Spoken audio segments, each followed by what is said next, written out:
ॐ भूर्भुवः स्वः तत्सवितुर्वरेण्यं भर्गो देवस्य धीमहि धियो यो नः प्रचोदयात्। ॐ शान्ति शान्ति शान्तिः। नमस्ते मेरे प्यारे दोस्तों, मैं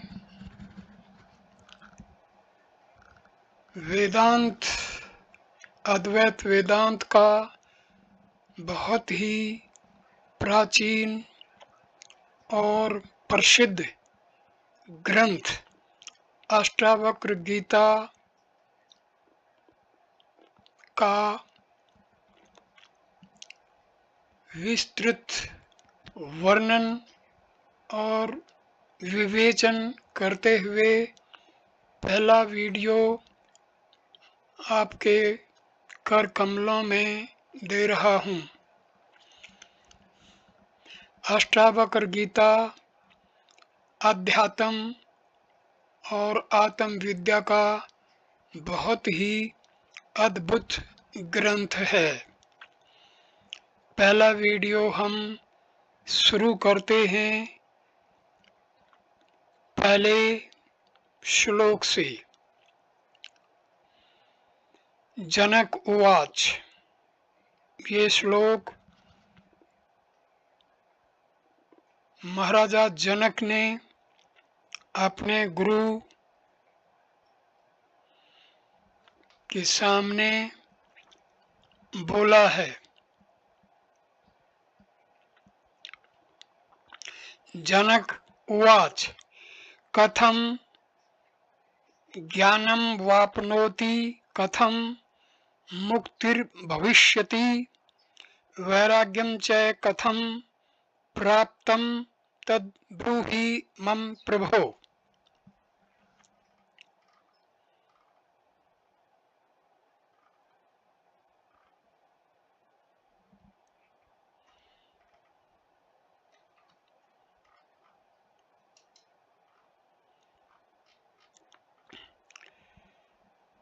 भावार्थ, राजा जनक जी अष्टावक्र जी से प्रथम 3 प्रश्नों को पूछते हैं।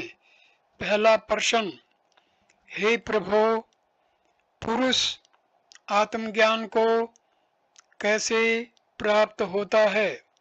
दूसरा प्रश्न, संसार बंधन से कैसे मुक्त हुआ जाता है, अर्थात जन्म मरण रूपी संसार से कैसे छूटा जाता है? तीसरा, एवं वैराग्य को कैसे प्राप्त किया जाता है? राजा का तात्पर्य यह था कि ऋषि वैराग्य के स्वरूप को, उसके कारण को और उसके फल को, ज्ञान के स्वरूप को, उसके कारण को और उसके फल को, मुक्ति के स्वरूप को, उसके कारण को और उसके भेद को मेरे प्रति विस्तार सहित कहें। राजा के प्रश्नों को सुनकर अष्टावक्र जी ने अपने मन में विचार किया कि संसार में 4 प्रकार के पुरुष हैं। एक ज्ञानी, दूसरा मुमुक्षु, तीसरा अज्ञानी, चौथा मूढ़। चारों में से राजा तो ज्ञानी नहीं है, क्योंकि जो संशय और विपर्य से रहित होता है और आत्मानंद करके आनंदित होता है, वही ज्ञानी होता है। परंतु राजा ऐसा नहीं है, किंतु यह संशय करके युक्त है एवं अज्ञानी भी नहीं है, क्यों कि जो विपर्य ज्ञान और असंभावना आदि को करके युक्त होता है उसका नाम अज्ञानी है, परंतु राजा ऐसा भी नहीं है। तथा जिसके चित्त में सर्वगाधिक फलों की कामनाएं भरी हों उसका नाम अज्ञानी है, परंतु राजा ऐसा भी नहीं है। यदि ऐसा होता तो यज्ञादिक कर्मों के विषय में विचार करता, सो तो इसने नहीं किया है। एवं मूढ़ बुद्धि वाला भी नहीं है, क्योंकि जो मूढ़ बुद्धि वाला होता है वह कभी भी महात्मा को दंडवत प्रणाम नहीं करता है, किंतु वह अपनी जाति और धनादिकों के अभिमान में ही मरा जाता है। सो ऐसा भी राजा नहीं, क्योंकि हमको महात्मा जानकर हमारा सत्कार कर अपने भवन में लाकर संसार बंधन से छूटने की इच्छा करके जिज्ञासुओं की तरह राजा ने प्रश्नों को किया है। इसी से सिद्ध होता है कि राजा जिज्ञासु अर्थात मुमुक्षु है और आत्मविद्या का पूर्ण अधिकारी है, और साधनों के बिना आत्मविद्या की प्राप्ति नहीं होती। इस वास्ते अष्टावक्र जी प्रथम राजा के प्रति साधनों को कहते हैं। अब महर्षि अष्टावक्र बोलते हैं। दूसरा श्लोक।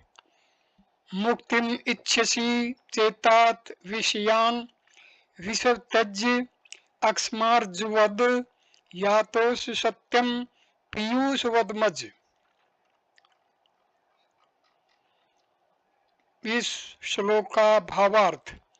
अष्टावक्र जी जनक जी के प्रति कहते हैं कि हे तात, यदि तुम संसार से मुक्त होने की इच्छा करते हो तो चक्षु, रसना आदि 5 ज्ञानेंद्रियों के जो शब्द, स्पर्श आदि 5 विषय हैं उनको तो विष की तरह त्याग दे, क्योंकि जैसे विष के खाने से पुरुष मर जाता है वैसे ही इन विषयों के भोगने से भी पुरुष संसार चक्कर रूपी मृत्यु को प्राप्त हो जाता है।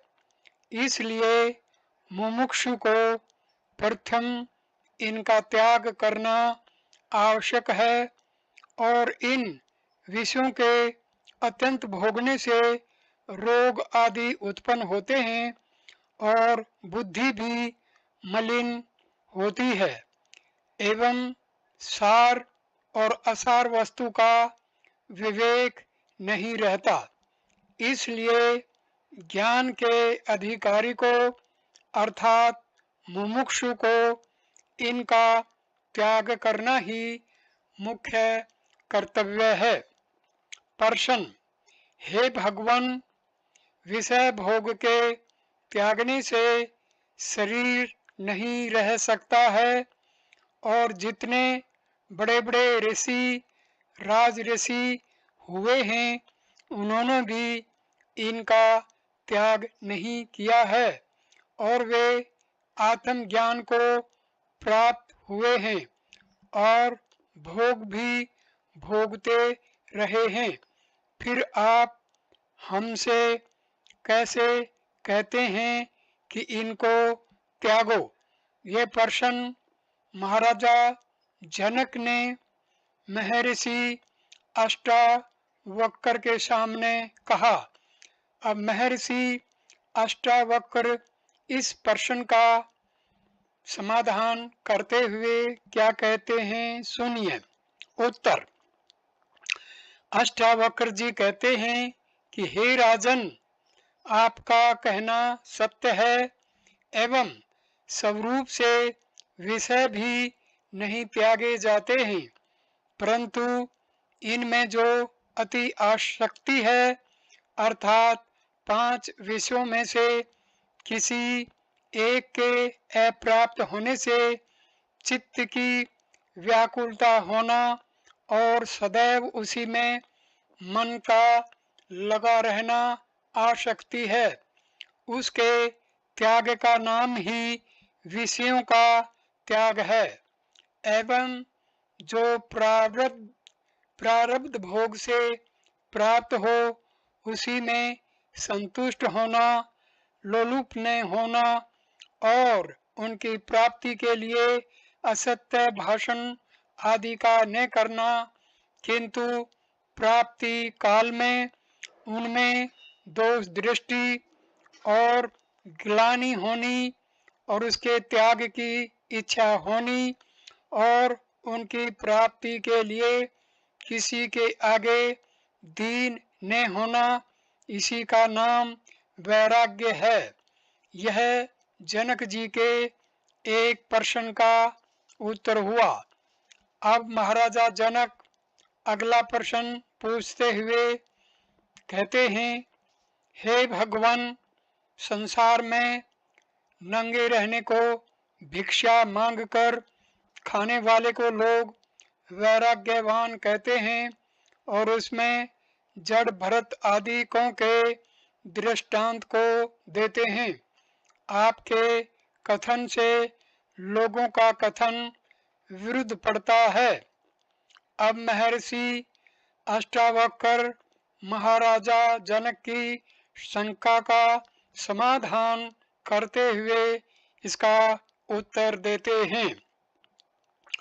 संसार में जो मूढ़ बुद्धि वाले हैं वे ही नंगे रहने वालों और मांग कर खाने वालों को वैराग्यवान जानते हैं और नंगों से कान फुकवाकर उनके पशु बनते हैं, परंतु युक्ति और प्रमाण से यह वार्ता विरुद्ध है। यदि नंगे रहने से ही वैराग्यवान होता हो तो सब पशु और पागल आदिकों को भी वैराग्यवान कहना चाहिए, पर ऐसा तो नहीं देखते हैं। और यदि मांग कर खाने से ही वैराग्यवान हो जावे तो सब दिन दरिद्रियों को भी वैराग्यवान कहना चाहिए, पर ऐसा तो नहीं कहते हैं।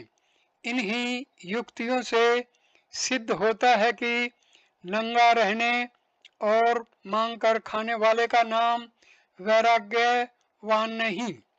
यदि कहो कि विचार पूर्वक नंगे रहने वाले का नाम वैराग्यवान है, यह भी वार्ता शास्त्र विरुद्ध है, क्योंकि विचार के साथ इस वार्ता का विरोध आता है। जहाँ पर प्रकाश रहता है वहाँ पर तम नहीं रहता। ये दोनों जैसे परस्पर विरोधी हैं, वैसे सत्व गुण का कार्य सत्य और मिथ्या का विवेचन रूपी विचार है और तमोगुण का कार्य नंगा रहना है। देखिए, वर्ष के 12 महीनों में नंगे रहने वालों के शरीर को कष्ट होता है। सर्दी के मौसम में सर्दी के मारे उनके होश बिगड़ते हैं और उनके हृदय में विचार उत्पन्न भी नहीं हो सकता है। एवं गर्मी और बरसात में मच्छर काट काट खाते हैं, अतः सदैव उनकी वृत्ति दुखाकार बनी रहती है। विचार का गंध मात्र भी नहीं रहता तथा श्रुति से भी विरोध आता है। आत्मानं चेद्विजात्यन् यादमस्मिति पुरुषः किमिच्छने कस्य कामाय शरीरम अनुसंजव्रेत। यदि विद्वान ने आत्मा को जान लिया कि यह आत्मा ब्रह्म मैं ही हूँ, तब किसकी इच्छा करता हुआ और किस कामना के लिए शरीर को तपावेगा, किंतु कदापि नहीं तपावेगा। और गीता में भी भगवान ने इसको तामसी तप लिखा है। इसी से साबित होता है कि नंगे रहने वाले का नाम वैराग्यवान नहीं है और नंगे रहने का नाम वैराग्य नहीं है, किंतु केवल मूर्खों को पशु बनाने के वास्ते नंगा रहना है एवं सकामी इस तरह के व्यवहार को करता है, निष्कामी नहीं करता है। तथा जड़ भरत आदिकों को अपने पूर्व जन्म का वृत्तांत याद था। एक मिर्गी के बच्चे के साथ स्नेह करने से उनको मृग के 3 जन्म लेने पड़े थे। इसी वास्ते वह संग दोष से डरते हुए असंग होकर रहते थे। पंचदशी का श्लोक क्या कहता है? नय्या आहारादि संतज्य भारतादि स्थिति कवचित काष्ठ पाषाणवत किंतु संग भित्या उदासते। जड़ भरतादि खान पहरान आदिकों को त्याग करके कहीं भी नहीं रहे हैं, किंतु पत्थर और लकड़ी की तरह जड़ होकर संग से डरते हुए उदासीन हो करके रहे हैं। जब तक देह के साथ आत्मा का तादात्म्य अध्यास बना है, तब तक तो नंगा रहना दुख का और मूर्खता का ही कारण है। जब अध्यास नहीं रहेगा, तब इसको नंगे रहने से दुख भी नहीं होगा। आत्मा के साक्षात्कार होने से जब मन उस महान ब्रह्मानंद में डूब जाता है, तब शरीर आदिकों के साथ अध्यास नहीं रहता है और न विशेष करके संसार के पदार्थों का उस पुरुष को ज्ञान रहता है। मदिरा करके उन्मुक्त को जैसे शरीर की और वस्त्रादिकों की खबर नहीं रहती है, वैसे ही जीवन मुक्त ज्ञानी की वृत्ति केवल आत्माकार रहती है। उसको भी शरीर आदिकों की खबर नहीं रहती है। ऐसी अवस्था जीवन मुक्त की लिखी हुई है। मुमुक्षु वैराग्यवान की नहीं लिखी, क्योंकि उसको संसार के पदार्थों का ज्ञान ज्यों का त्यों बना रहता है।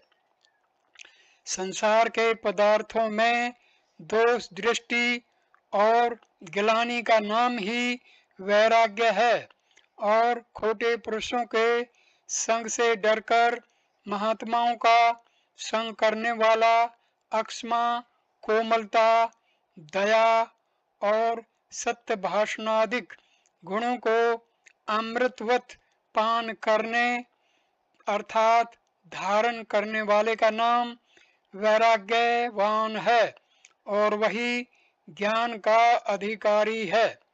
अष्टावक्र जी जनक जी के प्रति वैराग्य के स्वरूप को कहकर राजा के द्वितीय प्रश्न के उत्तर को कहते हैं। न पृथ्वी न जलम न अग्निर्न वायुर्दोर्वा भवान एषाम साक्षिण आत्मानं चिद्रूपम विद्धि मुक्तये। इसका भावार्थ, दूसरा प्रश्न राजा का यह था कि पुरुष आत्मज्ञान को कैसे प्राप्त होता है, अर्थात ज्ञान का स्वरूप क्या है। इसके उत्तर में ऋषि अष्टावक्र जी कहते हैं कि अनादि काल से देह आदिकों के साथ जो आत्मा का तादात्म्य अध्यास हो रहा है, उस अध्यास से ही पुरुष देह को आत्मा मानता है और इसी से जन्म मरण रूपी संसार चक्र में पुनः पुनः भ्रमण करता रहता है। उस अध्यास का कारण अज्ञान है। उस अज्ञान की निवृत्ति आत्मज्ञान करके होती है और अज्ञान की निवृत्ति से अध्यास की भी निवृत्ति होती है। इसी वास्ते ऋषि जी प्रथम कार्य के सहित कारण की निवृत्ति का हेतु जो आत्मज्ञान है उसी को कहते हैं। हे राजन, तुम पृथ्वी नहीं हो और न तुम जल रूप हो, न अग्नि रूप हो, न वायु रूप हो और न आकाश रूप हो, अर्थात इन 5 तत्वों में से कोई भी तत्व तुम्हारा स्वरूप नहीं है और पांचों तत्वों का समुदाय रूप इंद्रियों का विषय जो यह स्थूल शरीर है वह भी तुम नहीं हो, क्योंकि शरीर अक्षण अक्षण में परिणाम को प्राप्त होता जाता है। जो बाल अवस्था का शरीर होता है वह कुमार अवस्था में नहीं रहता है। कुमार अवस्था वाला शरीर युवा अवस्था में नहीं रहता।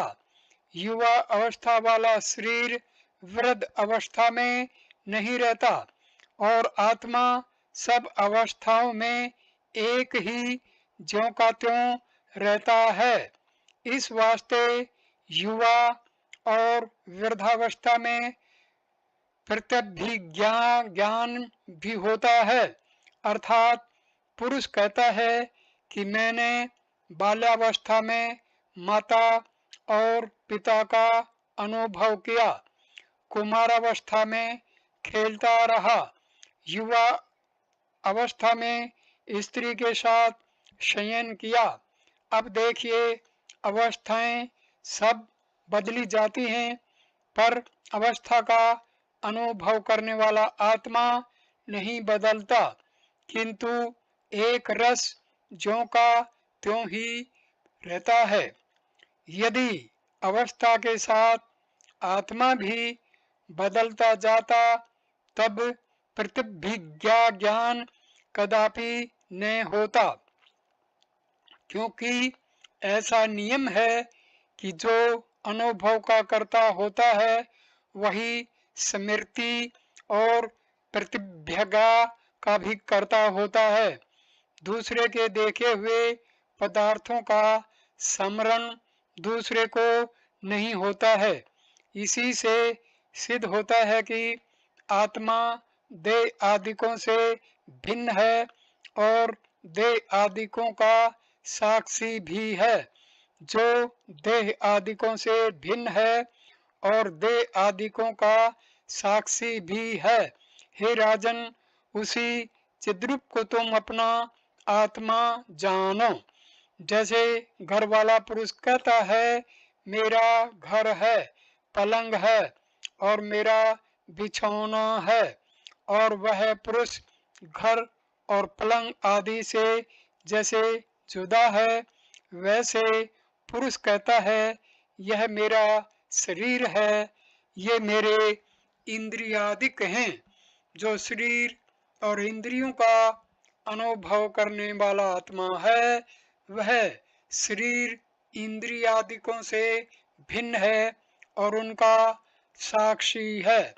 श्रुति कहती है अयम आत्मा ब्रह्म, जो यह प्रत्यक्ष तुम्हारा आत्मा है यही ब्रह्म है, यही ईश्वर है। अष्टावक्र जी कहते हैं कि हे जनक, पृथ्वी आदिक पांच भूत और उनका कार्य, स्थूल शरीर तथा इंद्रिय और उनके विषय, शब्दादिक, इन सब से तू न्यारा है और सबका तू साक्षी है। ऐसे निश्चय का नाम ही आत्म ज्ञान है। आत्म ज्ञान के स्वरूप को अष्टावक्र जी जनक जी के प्रति कहकर अब मुक्ति के स्वरूप तथा उपाय को कहते हैं। यदि देहम पृथक कृत्य चित्ती विश्राम में तिष्ठसि अधुनैव सुखी शांतः बंध मुक्तो भविष्यसि। इस श्लोक का भावार्थ, हे राजन, जब तू देह से आत्मा को पृथक विचार करके और अपने आत्मा में चित्त को शिथिल करके शिथिल हो जाएगा, तब तू सुख और शांति को प्राप्त होवेगा। जब तक चिद जड़ ग्रंथि का नाश नहीं होता है, अर्थात परस्पर के अध्यास का नाश नहीं होता है, तब तक ही जीव बंधन में है।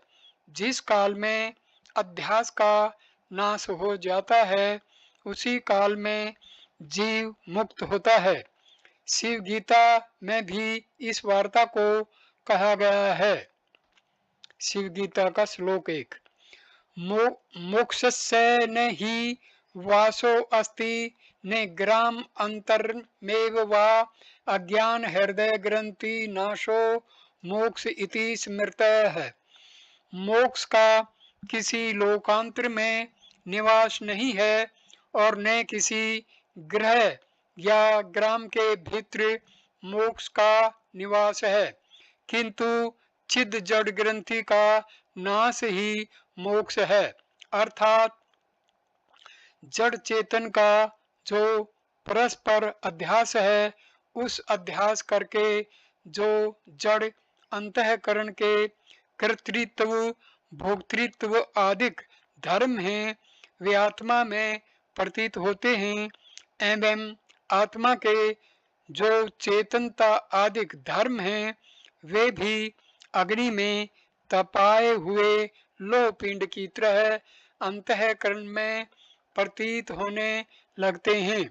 यानी जब लोहे का पिंड अग्नि में तपाया हुआ लाल हो जाता है और हाथ लगाने से वह हाथ को जला देता है, तब लोग ऐसा कहते हैं, देखो यह अग्नि कैसा गोलाकार है, लोहा कैसा जलता है। परंतु जलना धर्म लोहे का नहीं है और गोलाकार धर्म अग्नि का नहीं है, किंतु परस्पर दोनों का तादात्म्य अध्यास होने से अग्नि का जलाना रूप धर्म लोहे में आ जाता है और लोहे का गोलाकार धर्म अग्नि में चला जाता है। वैसे ही अंतःकरण के साथ आत्मा का तादात्म्य अध्यास होने से जब आत्मा के चेतन आदिक धर्म अंतःकरण में आ जाते हैं और अंतःकरण के कर्तृत्व भोक्तृत्व आदिक धर्म आत्मा में चले जाते हैं, तब पुरुष अपनी आत्मा को कर्ता और भोक्ता मानने लग जाता है और उसी से जन्म मरण रूपी बंधन को प्राप्त होता है। जब आत्म ज्ञान करके अपने को अकर्ता अभोक्ता शुद्ध और असंग मानता है और कर्तृत्व आदिक अंतःकरण का धर्म मानता है, तब स्वयं साक्षी होकर अंतःकरण का भी प्रकाशक होता है और तब ही अध्यास का नाश हो जाता है।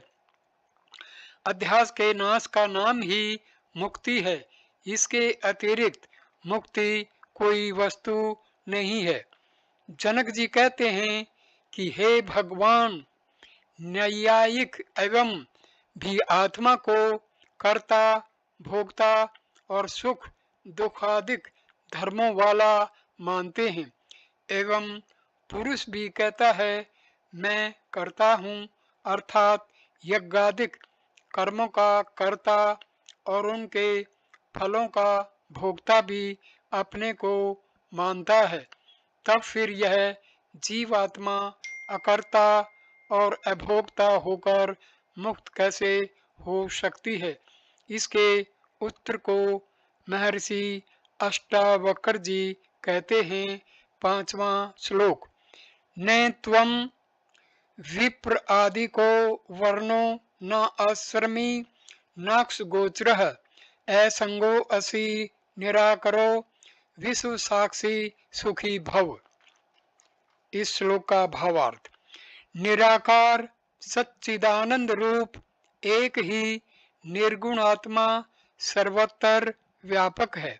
जैसे एक ही आकाश सर्वत्र व्यापक है, परंतु घट मठ आदि उपाधियों के भेद करके घटाकाश मठाकाश ऐसा व्यवहार होता है और उपाधियों के भेद करके आकाश का भी भेद प्रतीत होता है।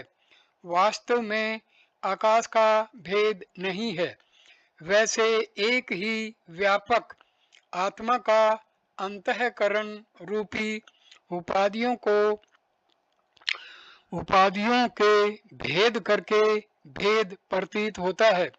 वास्तव में आत्मा का भेद नहीं है। जैसे अनेक घटों में आकाश एक भी है, परंतु किसी घट में धूली भरी है और किसी में धूम भरा है और किसी में नील पीतादिक वर्णों वाले पदार्थ भरे हैं।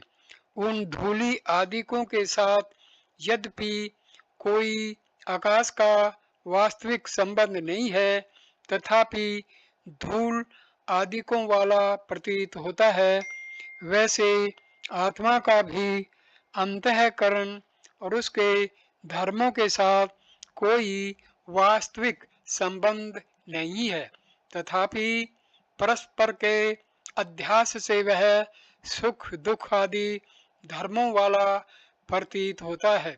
वस्तुतः आत्मा में सुख दुख आदि तीनों काल में भी नहीं है। इसी वार्ता को अष्टावक्र जी जनक जी के प्रति कहते हैं कि हे जनक, तू ब्राह्मण आदि जातियों वाला नहीं है और तू वर्णाश्रम आदिक धर्मों वाला है और न तू किसी चक्षुर आदि इंद्रिय का विषय है, किंतु तू इन सब का साक्षी है और असंग है एवं तू आकार से रहित है और तू संपूर्ण विश्व का साक्षी है। ऐसा तू अपने को जान करके सुखी हो, अर्थात संसार रूपी ताप से रहित हो। जनक जी कहते हैं कि हे भगवान, वेद ने जो वर्णाश्रमों के धर्म करने का विधान किया है, उनके त्याग करने से भी पुरुष पातकी होता है और बिना अपने को कर्ता माने वे धर्म हो नहीं सकते हैं। अतः यह उभयतः पाशारज्जु न्याय का प्रसंग कैसे दूर हो। अष्टावक्र जी कहते हैं कि हे राजन, वेद ने जितने वर्णाश्रम आदिकों के धर्म कहे हैं, वे सब अज्ञानी मूर्ख के लिए कहे हैं। वे ज्ञानी के और मुमुक्षु के लिए नहीं हैं। इसका एक श्लोक के द्वारा वर्णन करते हैं। ज्ञानामर्तेन तृप्तस्य कृतकृत्यस्य योगिनः नैवास्ति किश्चित् कर्तव्यमस्ति चेन्न स तत्ववित्। जो आत्म ज्ञान रूपी अमृत करके तृप्त है और जो आत्मज्ञान करके कृत कृत्य हो चुका है उसको कुछ भी करने योग्य कर्म बाकी नहीं है। यदि वह अपने को कर्म करने योग्य माने तो वह आत्मवित नहीं है। ऐसे ही अनेक वाक्य ज्ञानी के लिए कर्तव्यता का अभाव कथन करते हैं। गीता में जिज्ञासु के प्रति कर्मों का निषेध कहा है। जिज्ञासुरपि योगस्य शब्द ब्रह्म आति वर्तते। भगवान कहते हैं कि आत्मज्ञान का जिज्ञासु भी शब्द ब्रह्म वेद की आज्ञा का उल्लंघन करके वर्तता है। अर्थात जिज्ञासु के ऊपर भी कर्म कांड वेद भाग की आज्ञा अज्ञानी और सकामी मूर्ख के ऊपर है। अतएव हे जनक, यदि तू जिज्ञासु है तब भी तेरे ऊपर वर्णाश्रमों के धर्मों के करने की वेद की आज्ञा नहीं है। यदि तू लोकाचार के लिए करना चाहता है तब उनकी आत्मा से पृथक अंतःकरण का धर्म मान करके तू कर। छठा श्लोक। धर्म अधर्मो सुखम दुखम मानसानि ने ते विभो ने कर्ता असि ने भोक्त सी मुक्त अवासी सर्वदः। भावार्थ। अष्टावक्र जी कहते हैं कि हे राजन, धर्म और अधर्म, सुख और दुख आदि ये सब मन के धर्म हैं, तुझ व्यापक आत्मा के नहीं। अर्थात तेरा स्वरूप व्यापक है, उसके ये सब धर्म नहीं है, किंतु पृच्छीन मन के सब धर्म है। अतएव न तू करता है और न तू भोगता है, किंतु तू सर्वदा मुक्त स्वरूप है। फिर उसी वार्ता को दृढ़ करने के वास्ते अष्टावक्र जी कहते हैं 7वें श्लोक में, एको दृष्टासि सर्वस्य मुक्त प्रायो असि सर्वदः अमेव ही ते बंधो दृष्टारम पश्य सीतरम। भावार्थ। हे राजन, तू ही एक सच्चिदानंद और परिपूर्ण रूप से सबका दृष्टा है और सर्वदा मुक्त स्वरूप है। तेरे में तीनों काल में बंध नहीं है। जैसे सूर्य में तीनों काल में तम नहीं है, वैसे तू ही स्वयं प्रकाश और समस्त जगत का दृष्टा है। और जो तू अपने को दृष्टा न जानकर अपने से भिन्न किसी को दृष्टा मानता है, यही तेरे में बंध है। जनक जी कहते हैं कि हे भगवान, सारे संसार में सब लोग अपने से भिन्न कर्मों का साक्षी और दृष्टा मानते हैं और अपने को कर्मों का कर्ता मानते हैं। तब फिर वे सब ऐसा क्यों मानते हैं और अपने से भिन्न दृष्टा और कर्मों के फल के प्रदाता को क्यों मानते हैं?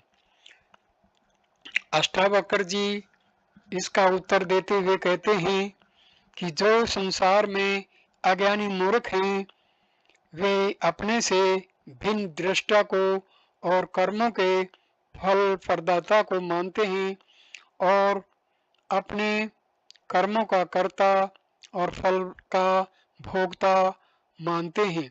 ज्ञानवान ऐसा नहीं मानते हैं। 8वां श्लोक।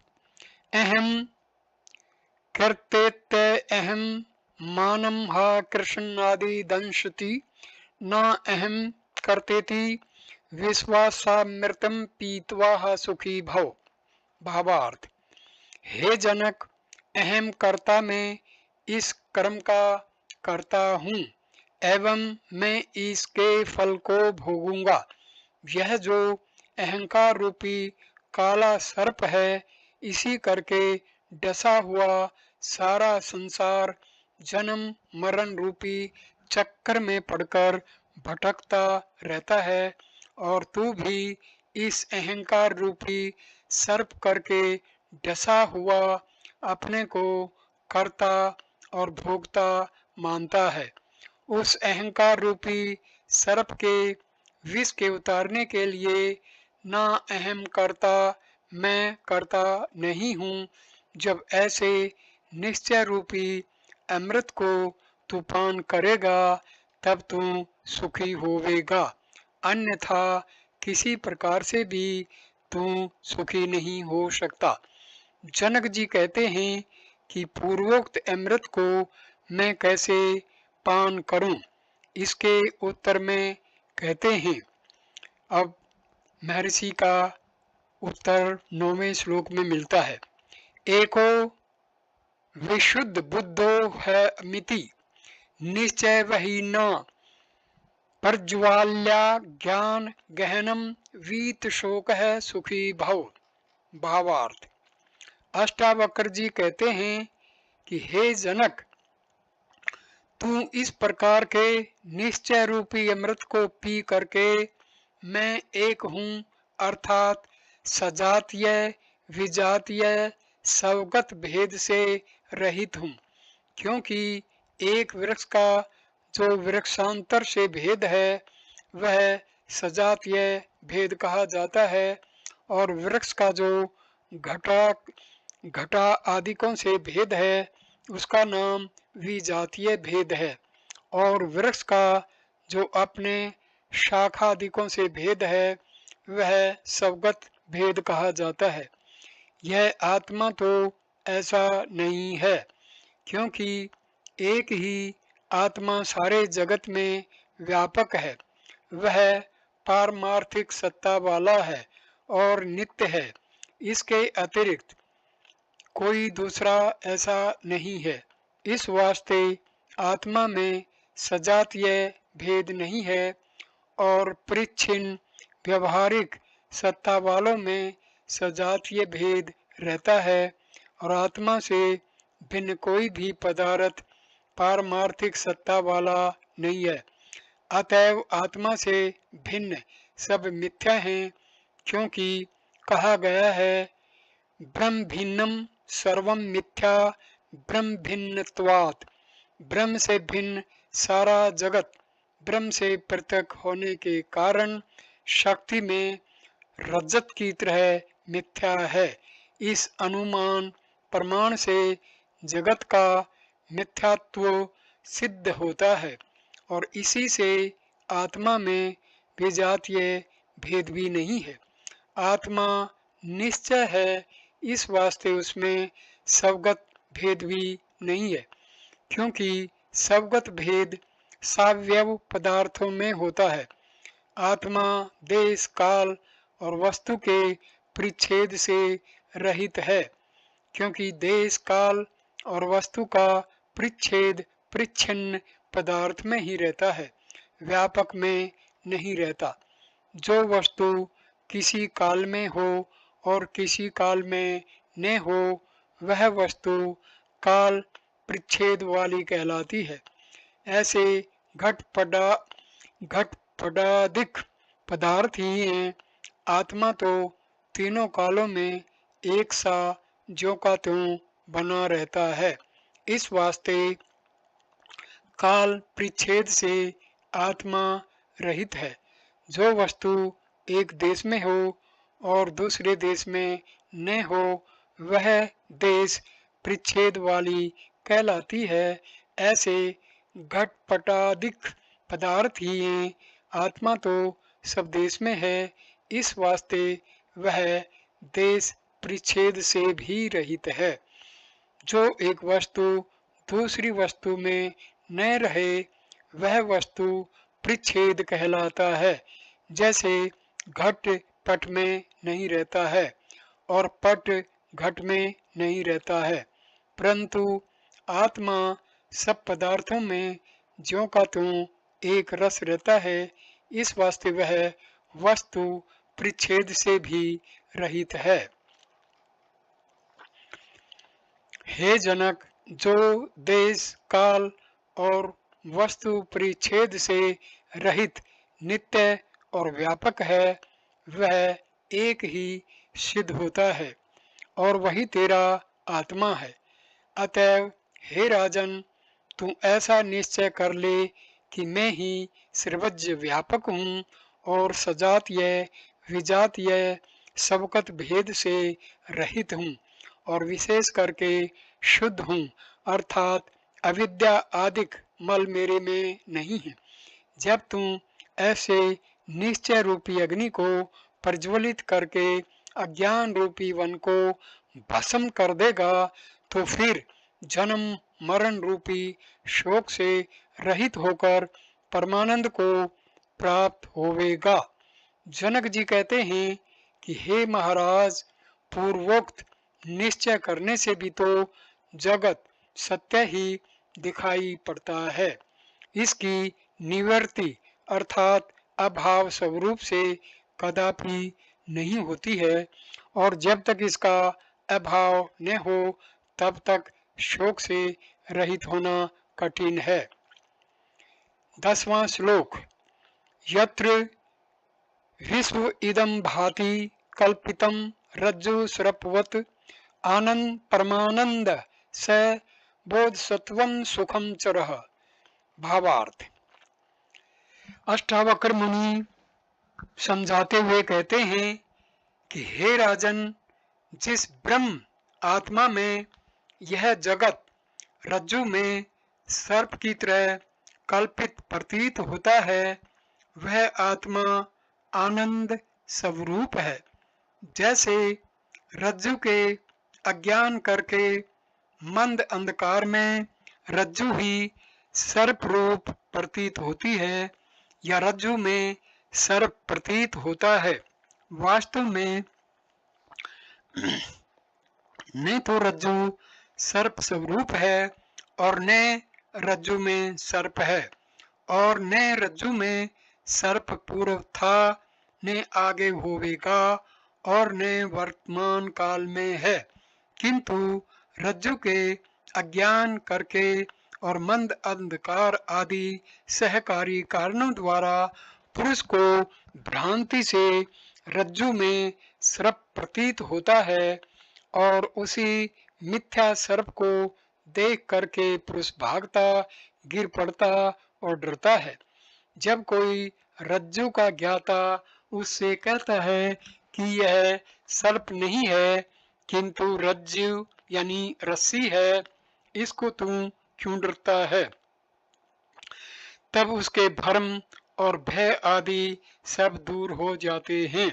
वैसे ही आत्मा के स्वरूप के अज्ञान करके पुरुष को जगत भासता है एवं जन्म मरण के भय आदिक भी भासते हैं। जब ब्रह्मविद गुरु उपदेश करता है कि तू ही ब्रह्म है, तेरे को अपने स्वरूप के अज्ञान के कारण यह जगत प्रतीत हो रहा है और वास्तव में यह जगत मिथ्या है एवं तीनों कालों में तेरे लिए नहीं है। जैसे निद्रा रूपी दोष करके पुरुष स्वप्न में अनेक प्रकार के सिंह व्याघ्र आदिकों को रचता है और आप ही उनसे भय को प्राप्त होता है।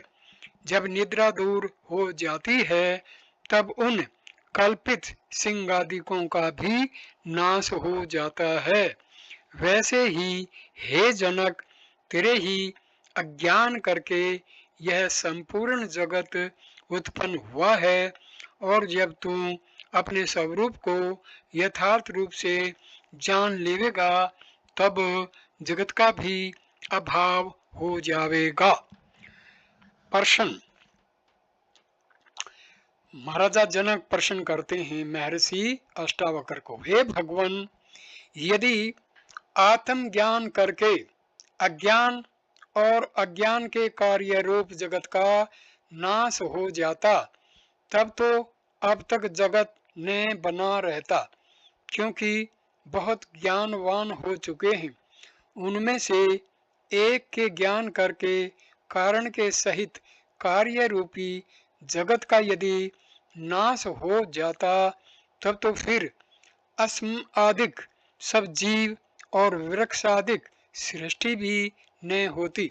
परंतु ऐसा तो नहीं देखते हैं, किंतु जगत का त्यों ही बना है।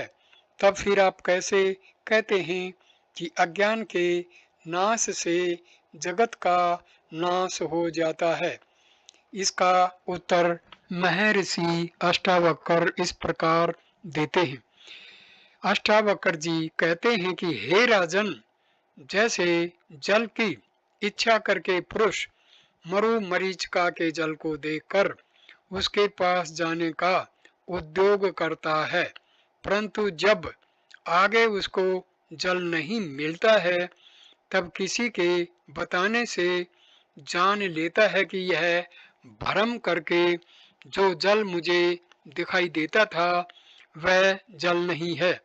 तब आकर वृक्ष के नीचे बैठ जाता है और फिर जब उधर को देखता है तब फिर जल पहले की तरह दिखाई पड़ता है, परंतु जल की इच्छा करके फिर उस तरफ नहीं दौड़ता है और न दुखी होता है।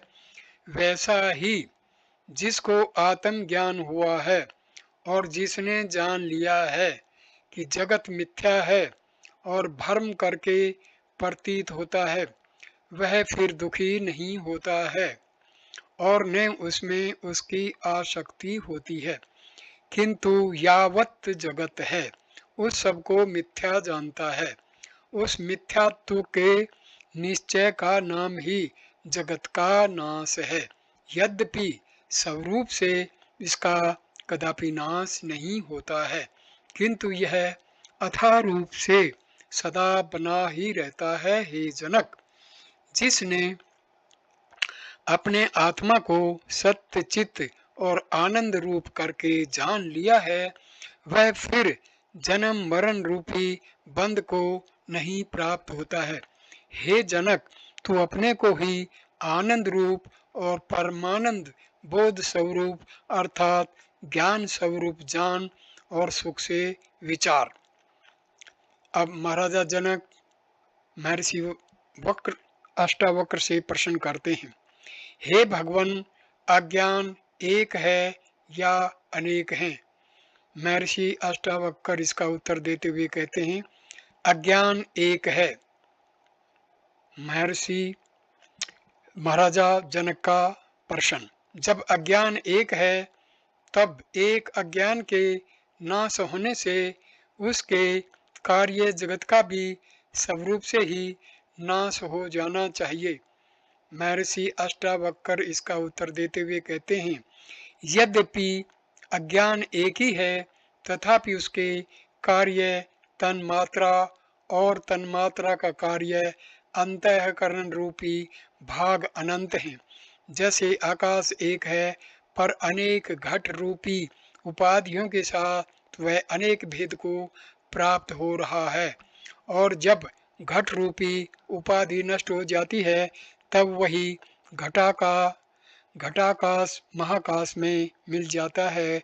वैसे ही जिस अंतःकरण में ज्ञान रूपी प्रकाश उदय होता है, वही अंतःकरण नाश को प्राप्त हो जाता है और वही जीव जो अब तक बंधन में था मुक्त हो जाता है। बाकी सब बंध में पड़े रहते हैं। जैसे सोए हुए 10 पुरुष अपने अपने स्वप्नों को देखते हैं और जिसकी निद्रा दूर हो जाती है उसी का स्वप्न नष्ट हो जाता है और लोग अपने अपने स्वप्नों को देखते ही रहते हैं। अतएव हे राजन, अब तुम अज्ञान रूपी निद्रा से जाग और अपने ज्ञान स्वरूप को प्राप्त होकर सुखपूर्वक संसार में विचर। महाराजा जनक महर्षि अष्टावक्र से प्रश्न करते हैं, जब सारा जगत रज्जु में सर्प की तरह कल्पित है और मिथ्या है, तब फिर बंध और मोक्ष पुरुष को कैसे हो सकते हैं। महर्षि अष्टावक्र इसका उत्तर 11वें श्लोक में देते हैं।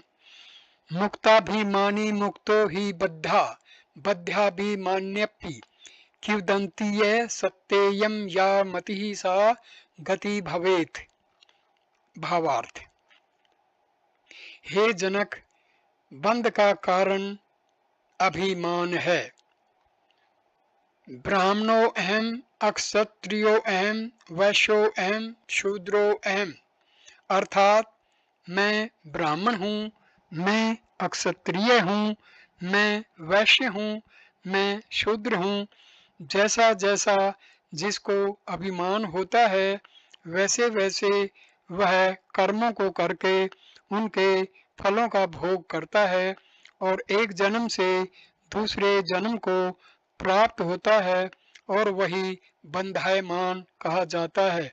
और जिसको ऐसा अनुभव है, न अहम ब्राह्मण न अक्षत्रिय है, अर्थात न मैं ब्राह्मण हूँ, न अक्षत्रिय हूँ, न वैश्य हूँ, न शूद्र हूँ, किंतु शुद्धो अहम, निरंजन अहम, निराकारो अहम, निर्विकल्पो अहम, अर्थात मैं शुद्ध हूँ, माया मल से रहित हूँ, आकार से भी रहित हूँ, विकल्प से भी रहित हूँ और नित्य मुक्त हूँ।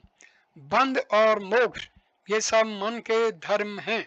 मुझ में ये सब तीनों काल में नहीं है, किंतु मैं सबका साक्षी हूँ। ऐसे अभिमान वाला पुरुष नित्य मुक्त है। इसी वार्ता को अन्यत्र भी कहा गया है।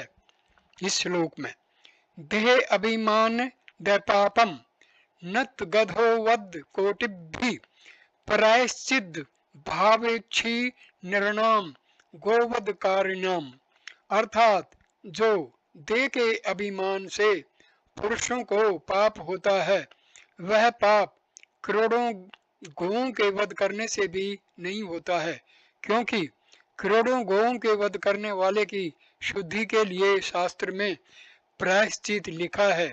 अर्थात प्रायश्चित करके करोड़ों गौओं का वध करने वाला भी शुद्ध हो सकता है, परंतु देह अभिमानी की शुद्धि के लिए शास्त्र में कोई भी प्रायश्चित नहीं लिखा है। इसी वास्ते जाति वर्ण आदि जो देह के धर्म हैं, उन धर्मों को जो आत्मा में मानते हैं वे ही देह अभिमानी कहे जाते हैं और वे ही सदा बंधायमान रहते हैं।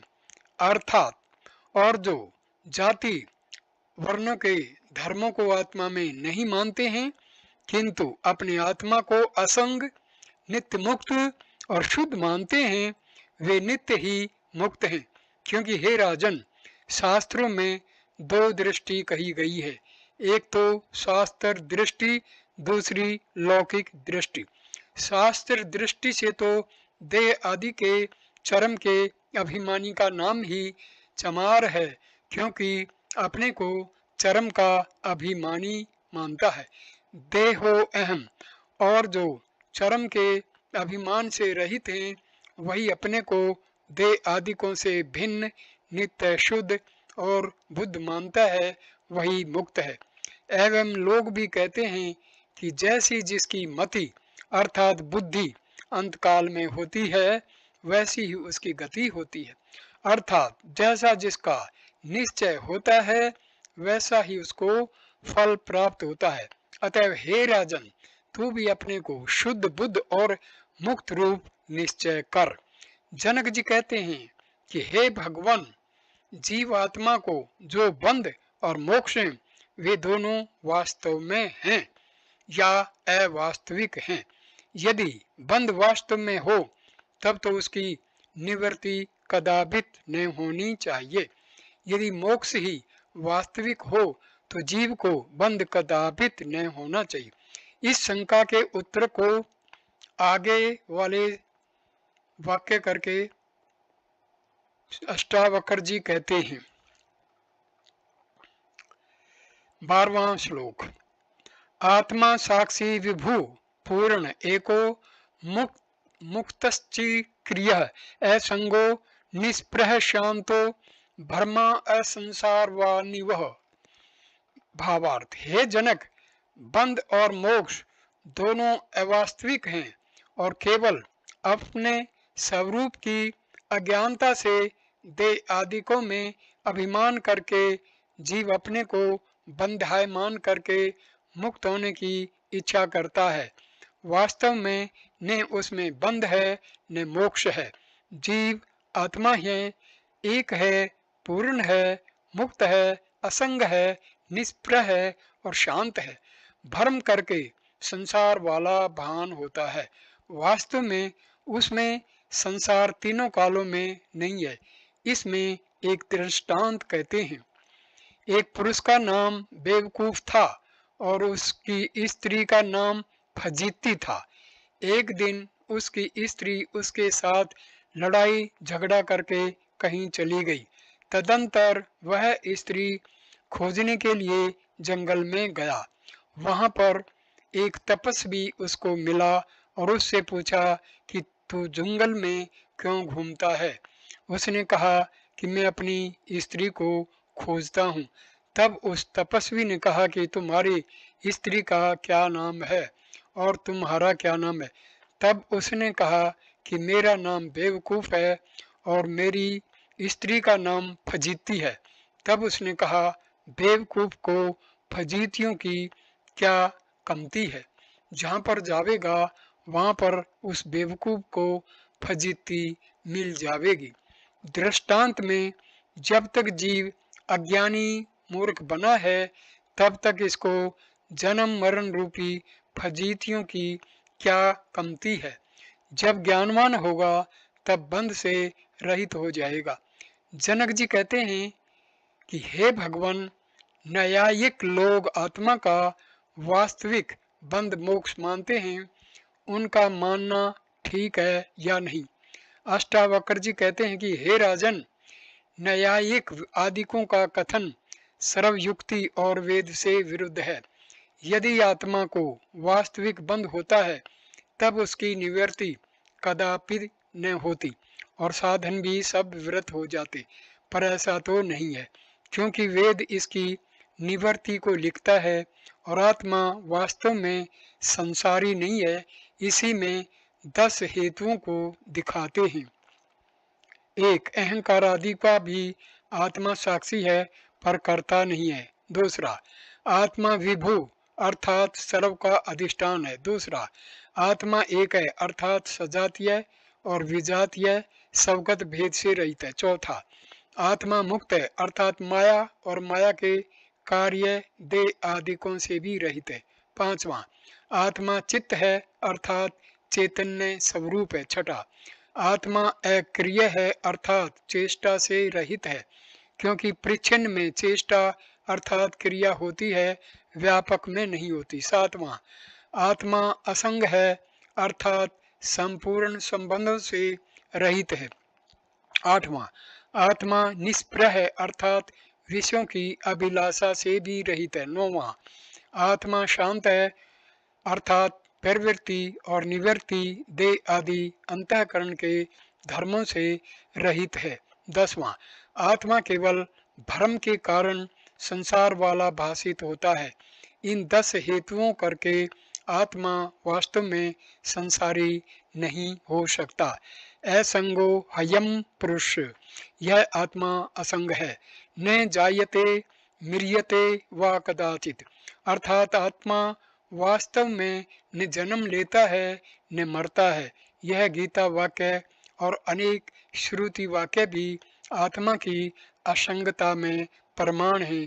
इसी से न्यायिक आदि मिथ्यावादी सिद्ध होते हैं।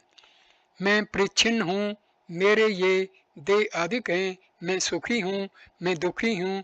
इस तरह के जो अंतःकरण के धर्मों को अध्यास करके आत्मा में जीवों ने मान रखा है, उस अध्यास रूपी भ्रम की निवृत्ति तो एक बार असंग आत्मा के उपदेश करने से नहीं होती है। इसी पर व्यास भगवान ने सूत्र में कहा है, आवर्तिर रस कृदुपदेशात, ज्ञान की स्थिति के लिए श्रवण मनन आदिकों की आवृत्ति पुनः पुनः करे, क्योंकि उद्दालक ने अपने पुत्र के प्रति 9 बार तत्वमसि महावाक्य का उपदेश किया है।